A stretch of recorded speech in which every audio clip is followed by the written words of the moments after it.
নমস্কাৰ সকলোকে মোৰ নতুন এটি ভিডিঅ'লৈ আপোনালোকক স্বাগতম জনাইছোঁ।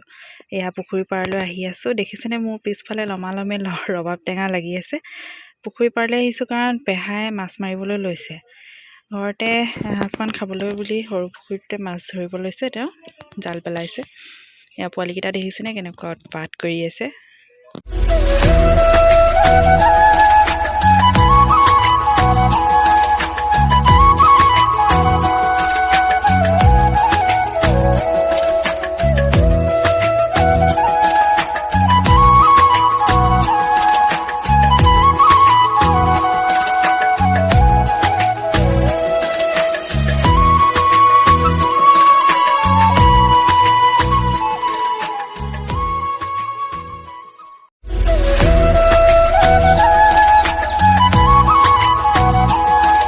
এয়া মাছ কেইজনী বাচিবলৈ এনেকৈ যোগাৰ কৰি লোৱা হৈছে আৰু তাৰ পাছত আমি আহিলোঁ পথাৰলৈ। এয়া বেটা প্ৰথমবাৰলৈ পথাৰলৈ আহিছে। এয়া এনায়েকে আৰু মাহীয়েকে পূৰা মুঠি গোটাবলৈ তাক দেখুৱাই দিছে। সি পূৰা মুঠি চপাইছে নিজে। সি খুব ভাল পাইছে আহি পথাৰলৈ।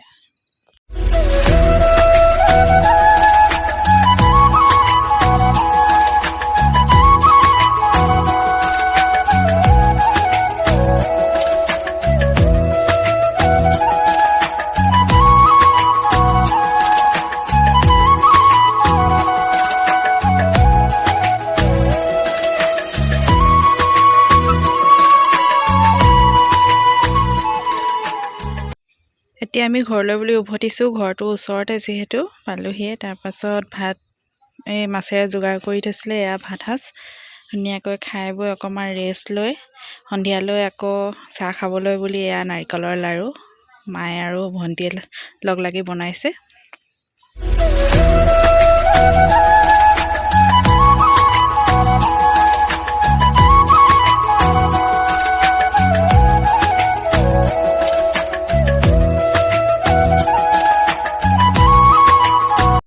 ৰাতিলৈ এয়া চেৱা দিয়া বৰা ভাতৰ যোগাৰ কৰা হৈছে।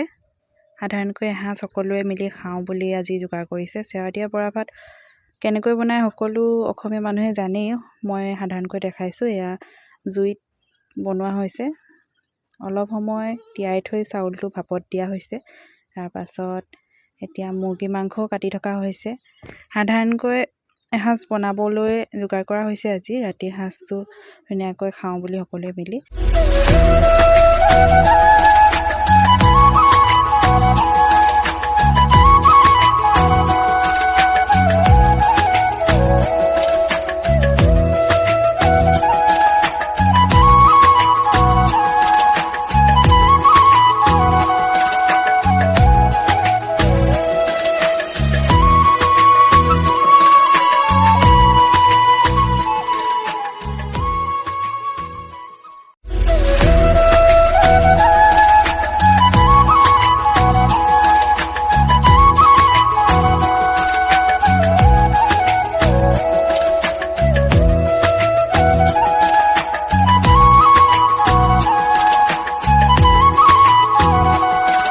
এয়া আমাৰ ৰাতিৰ ভাত সাজ কমপ্লিট হৈ গ'ল।